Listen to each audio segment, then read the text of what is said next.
ዶክተር ለማ መገርሳ የት ናቸው? ቲም ለማ የሚባለው ቡድን ለምን ፈረሰ? እውነት በአብይ ተገርተው ነው? ስጋት ነበረኝ፣ ፍርሃት ነበረኝ። እዚህ ሀገር ውስጥ እስከ አፍንጫው ድረስ ጥላቻ ነበረ። ለማ መገርሳ የተወለዱት በ1962 ዓ.ም በኦሮሚያ ክልል ምዕራብ ወለጋ በአሁኑ አጠራር ሆሮ ጉድሩ ውስጥ በምትገኝ ጉደያ ቢላ በምትባል ወረዳ አካባቢ ነው። በከፍተኛ ትምህርት ዝግጅታቸውን በፖለቲካል ሳይንስና ዓለም አቀፍ ግንኙነቶች የመጀመሪያ ዲግሪያቸውን ከአዲስ አበባ ዩኒቨርሲቲ ቀጥሎም የማስትሬት ዲግሪያቸውንም በዓለም አቀፍ ግንኙነቶች ትምህርት መስክ ከተመሳሳይ ዩኒቨርሲቲ ተቀብለዋል። በአውሮፓውያኑ 2020 በሰላምና ጸጥታ የትምህርት መስክ ኔዘርላንድስ ከሚገኘው ላይደን ዩኒቨርሲቲ የዶክተሬት ዲግሪያቸውን አጠናቀዋል። ከዚህ በተጨማሪም በወርሃ ነሐሴ መባቻ 2010 ዓ.ም የክብር ዶክተሬት ማዕረግ ከጅማ ዩኒቨርሲቲ ተበርክቶላቸዋል።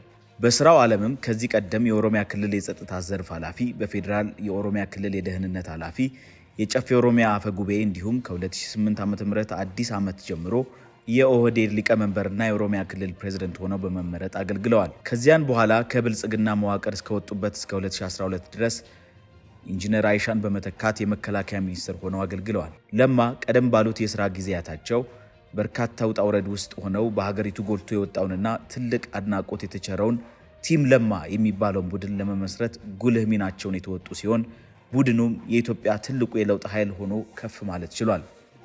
በኦሮሚያ ክልል ርዕሰ መስተዳድር ሆነው ሳለም በርካታ ጉልህ ሚናዎችን በማሳካት ውጤታማ መሆን ችለዋል። በለውጡ የመጀመሪያ ምዕራፍ ላይ በኦሮሚያ ክልል ጉዳዮች ላይ የፌዴራል ፖሊስ ጣልቃ እንዳይገባ በማለት ህገ መንግስት እንዲከበርና ክልሉም ህገ መንግስታዊ መብቱ እንዲከበር ሲሉ ጥሪ አቅርበው ነበር። በዚህም በክልሉ ይደረጉ የነበሩ ተደጋጋሚ ሰልፎችን ለመቆጣጠር በሚል ያለአግባብ ሲደረግ የነበረውን ወታደራዊ ጣልቃ ገብነትን ማስቆም ችለዋል። ደንብንና መመሪያን ያልተከተሉ እንዲሁም ለክልሉ ለማይጠቅሙ የኢንቨስትመንት ፕሮጀክቶች ላይ እርምጃ ወስደዋል። በዚህም አይነት ስራ ላይ የተሰማሩ ብዙ ግለሰቦች የስራ ፍቃዳቸው እንዲቋረጥ አድርገዋል። ጎን ለጎንም በክልሉ የነበሩ ብዙ ህገወጥ የማዕድን አውጪ ካምፓኒዎች እንዲዘጉ ጉልህ ሚናውን ተወጥተዋል። የሀገሪቱንም ሆነ የክልሉን የነበረ የፖለቲካ ባህል እንዲቀየር ከፍ ያለ ጥረት አድርገዋል። መሬት ላይ እንዲወርድ ደጋግመው በየመድረኩ ሲወተውቱ ከርመዋል። በአንድ መድረክ የፖለቲካ ባህላችን የታመመ ነው፣ እያፈረሰን ያለው ይህ የፖለቲካ ባህላችን ነው፣ በመካከላችን ያለው ጥላቻና መጠፋፋት፣ አንዳችን በሌላችን ላይ የምናደርገው ዘመቻ መቆም አለበት። እንሰበሰባለን፣ እናጨበጭባለን፣ አብረን እንዘፍናለን፣ ቆይተን ደግሞ አንዳችን በአንዳችን ላይ እንዞራለን። በዚህም አናበቃም፣ እንጠፋፋለን። በዚህ ውስጥ ሁላችንም አለንበት። ለዚች ሀገር ለአንድ ዓመትና ለአንድ ቀን አይደለም ለአንድ ሰዓትም ቢሆን ዋጋ የከፈለ ሰው ክብር ሊኖረው ይገባል። እኛ ሀገር እድሜውን በሙሉ መስዋዕት ያደረገ ሰው ክብር ይሰጠዋል? ስንዞርበት ለውለታው ክብር ሳንሰጥ ኑሮውን፣ ህይወቱን፣ ሁለመናውን እናመሰቃቅላለን። ይህ ነው የኛ የሀገር ፖለቲካ ባህል። ይህ ነው ከውስጣችን መውጣት ያልቻለው መርዝ። እንዲህ እየተጎዳን እንዲህ እየተጠፋፋን የት ልንደርስ እንችላለን? የትስ ያደርሰናል? ያሉትን ታሪካዊ ንግግር አይረሴ ነው። ስልጣን ለሀገርና ህዝብ ማገልገያ እንጂ የግለሰብ መጠቀሚያ ወይም መገልገያ አይደለም። ስልጣን ለህዝብ ጥቅም መሆን ካልቻለ ገደል ይግባ የሚለውን አቋማቸውን በተደጋጋሚ የገለጹ ሲሆን ይህን እምነታቸውንም የነበራቸውን ስልጣን አሳልፈው በመስጠት ዶክተር አብይ ወደፊት እንዲመጡ በማድረግ ለሀገርና ለዓለም በተግባር አሳይተዋል። ሌላው እንደ ሀገርም ሆነ የኦሮሞን ህዝብ ጥቅም ለማስጠበቅ የሚበጀው እና የተሻለው መንገድ ከሌሎች ወንድም ህዝቦች ወይም ብሔሮች ጋር ተግባብቶና ተባብሮ መጓዝ መሆኑን በተግባር አሳይተዋል። ለአብነትም የኦሮሞንና የአማራን ጥምረት ወደ ተሻለ ደረጃ ከፍ አድርገው ወደ ነበረበት ገጽ መመለስ ችለዋል። በባህር ዳር በነበረው የትስስር መድረክ ላይም ማናችንም ልንክደውና ልንለውጠው የማንችለው ለዘመናት የተገነባ ማንነትና አንድነት አለን። በሆነ አጋጣሚ ሊፈርስ የማይችል ነው። ኢትዮጵያዊነት ሰርገኛ ጤፍ ነው። አብሮ የሚበጠር፣ አብሮ የሚፈጭ፣ አብሮ የሚበላ ነው። ኢትዮጵያውያን መኖር ብቻ አይደለም፣ አብሮ የተጋሩት ሞትንም የተጋራ ህዝቦች ነን። አጽማችን አንድ ላይ የተቀበረ፣ ደማችን አንድ ላይ የፈሰሰ ህዝቦች ነን። እውነት ነው፣ ያለፈው ታሪክ የሁላችንም ታሪክ ነው። በጎም ይሁን መጥፎ የራሳችን ታሪክ ነው። እንደ ታሪክነቱ መቀመጥ አለበት። ከትናንቱ ታሪክ ለዛሬ ማስተማሪያ የሚሆን ካለ ደግሞ ወስደን ልንማርበት፣ የተበላሸ ታሪክ ካለ ዛሬ ለማስተካከል እንጠቀምበታለን። ወደ ኋላ እያየን ወደፊት መሄድ አንችልም በማለት ትኩረት ሰጥተው ለህዝቦች አንድነትና ለሀገር መጻኢ ብልጽግና ያላቸውን ጠቃሚ ፖለቲካዊ አቋም ከፍ አድርገው ማንጸባረቅ ችለዋል። በተለይ በአማራና በኦሮሞ መካከል ጠላት አንዱ ያንዱ ጠላት እንዲሆን ተደርጎ የተተከለው ተክል ቀላል አይደለም። በዘመነ ኢህአዴግ ባልተለመደ መልኩ አንድን የኦሮሚያ ፕሬዝዳንት ሌላው የኢትዮጵያ ህዝብ በጋራ እንዲወደው ማድረግ ችለዋል። ኢትዮጵያዊነት ውስጥ ኦሮሞነት፣ በኦሮሞነት ውስጥ ኢትዮጵያዊነት እንዴት ተሰናስሎ እንደሚገኝ በግልጽ አመላክተዋል። ለዚህም እንደማሳያ ከጅግጅጋ እስከ መቀሌ፣ ከባህር ዳር እስከ ሐዋሳ፣ ሌሎችም ስፍራዎች በመጓዝ ሁሉም የኢትዮጵያ አመራሮች የሁሉም ኢትዮጵያውያን እንደሆኑ በተግባር ማሳየት ችለዋል። ወደ ባህር ማዶን በመጓዝ የወደደውን ኢትዮጵያዊ ሕዝብ በአካል አግኝተው አክብሮታቸውን በመግለጽ አጋርነታቸውን ማሳየት ከመቻላቸውን ባሻገር ለኦሮሞ ሕዝብ የሚታገሉ ቡድኖችም ሆኑ ግለሰቦች በሰላማዊ መንገድ ወደ እናት ሀገራቸው ዘልቀው እንዲሰሩ ቀርበው በመመካከር ከስምምነት በመድረስ ተግባራዊ እንዲሆንም የድርሻቸውን ከፍ ያለ አስተዋጽኦ ማበርከት ችለዋል። እንግዳ በሆነና ባልተለመደ ሁኔታ በኦሮሚያ ክልል ውስጥ ያሉ የተለያዩ ፓርቲዎች የኦሮሞን ሕዝብ ጥቅምና ፍላጎት እንዲያስቀድሙ አበክረው በመነጋገር ለስኬቱ ጥረት አድርገዋል። መደበቅ አልፈልግም፣ አሳስቦኛል።